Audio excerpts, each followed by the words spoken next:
lahat, unang-una sa ating Panginoon. Kasi yung dream house namin ni Habi, makasalita.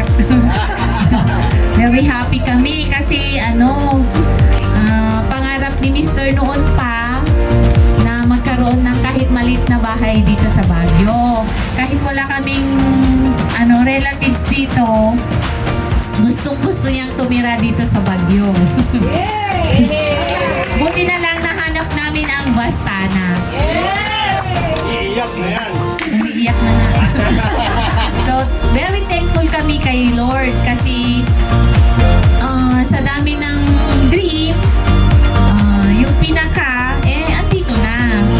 So, thank you Lord. At dito natitira ang anak kong gwapo. Nandyan si John Wayne. Siya talaga ang isa sa gagamit sana pero sabi niya doon muna daw siya sa boarding niya. Kasi yung mga friends niya nandun. Sa construction team, thank you. May dito yung among engineers na pa. Wala, hindi si... yung mga cinnamon rice. Hindi ko kilala ng iba.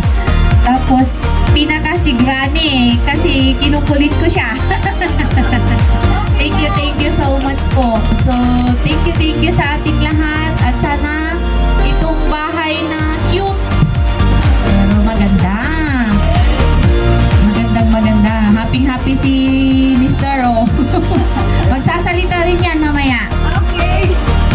Sana itong bahay na ito ay mapuno ng pagmamahal, mapuno ng more blessings sa aming pamilya.